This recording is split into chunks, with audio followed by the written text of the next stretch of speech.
Dans un extrait du discours du président Gabriel Elibi, je l'ai écouté et j'ai décidé de partager avec vous. C'est un message très fort et un message puissant. Alors, écoutons ensemble. Suivez bien. Dans ce pays, il n'y a aucune loi qui dit comment on choisit le président d'un bureau de vote. Dans la plupart des cas, ils mettent les camarades de leur propre parti comme président du bureau de vote. Et comme la loi dit que c'est eux qui assurent la police dans le bureau de vote, ils sont très menaçants dès 8 heures. Quand vous arrivez, toi, PCRN, va t'asseoir là-bas devant tes bulletins. Surveille tes bulletins qui sont posés là-bas. Est-ce que les bulletins courent? Non. Pour les surveiller. Les bulletins s'envolent vers midi pour les arrêter que non, calme-toi. Non. Tout le banditisme est à l'entrée du bureau de vote, là où il y a quelqu'un qui contrôle l'identité. Parce que j'ai appris aujourd'hui que même le retrait des cartes est de plus en plus difficile à plein d'endroits. Ah oui. C'est bizarre, le retrait des cartes est difficile. Il y a au moins 3 personnes qui m'ont appelé à Yaoundé aujourd'hui. Ils n'ont pas pu retirer leur carte de lecteur. C'est fait exprès. Coupez le courant. On parle. C'est fait exprès. Non, on a prévu, on a allumé les torches, on a prévu le groupe. Pourquoi ils font ça? Pour que vous ne retiriez pas les cartes. Pour que les bandits aillent donc dans les bureaux de vote avec vos cartes. Et qu'est-ce qu'ils font? Quand il y a donc un complice dans le bureau de vote, quand tu viens, quand le bandit arrive avec sa CNI et la carte de quelqu'un d'autre, il contrôle, fait semblant de contrôler, voit bien que la personne là c'est un bandit mais ne dit rien. Donc toi le naïf qui est assis derrière tes bulletins là-bas, tu ne vois pas ce qui se passe. Ça c'est une chose. L'autre chose, à un moment on va te dire que viens manger. Vraiment depuis le matin tu es assis là, viens aussi manger. Non, il y a la nourriture là-bas dehors. Pardon, ne te lève pas. Dès que tu te lèves, ils remplissent. Vers 15 heures, ils ont une nouvelle stratégie. Je vous préviens. Ils vous proposent des bouteilles d'eau. Tu vas te réveiller à 19 heures, le bureau est vide, tout le monde est parti. Si ça là, ça ne marche pas, l'argent. Je rappelle toujours qu'en 2018, un camarade m'a amené un PV de son bureau de vote, j'avais 0 voix. Quand je lui demande que mon frère c'est comment, il dit que comment je vous ai voté, je dis regarde, c'est 0. Il dit que non, c'est la sorcellerie. Il n'y a aucune sorcellerie. On lui a donné l'argent vers 18 heures. Il a donné le vrai PV, il a pris le faux PV. Il n'a pas vérifié que le faux PV, on ne m'avait même pas donné sa voix dedans. Et quand ça, tout ça ne marche pas, donc ça devient les menaces. Les menaces. On appelle ton père, si tu es jeune, on appelle ta mère, on appelle tes frères, tes soeurs, on te promet la malédiction, la mort, tout ce que tu veux. Résister à tout ça. C'est au bout de toute cette résistance que le changement que nous souhaitons va arriver. Donc l'affaire là n'est pas simple. C'est pour ça que je m'arrête partout pour interpeller. Est-ce que c'est bien clair?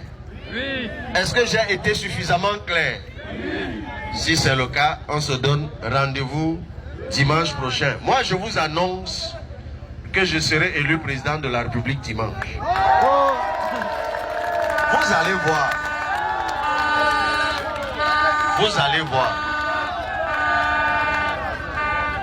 Parce que partout où moi je m'arrête, c'est ce que les Camerounais me disent. Et je ne vois pas pourquoi ils vont me mentir.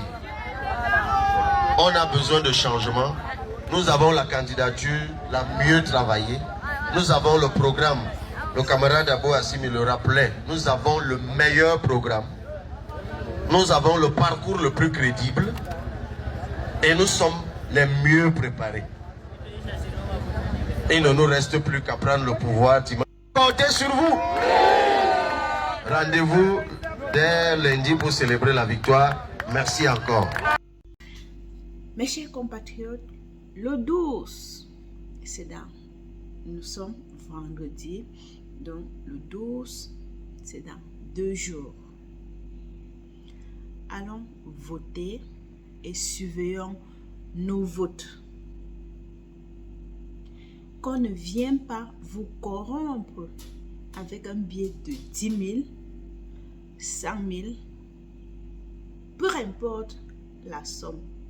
Si vous prenez ce billet et que vous l'empochez, vous acceptez la corruption, Ça veut dire, peu importe l'âge que vous avez vendu vos enfants, vous avez vendu votre famille, vos amis et tous ceux que vous aimez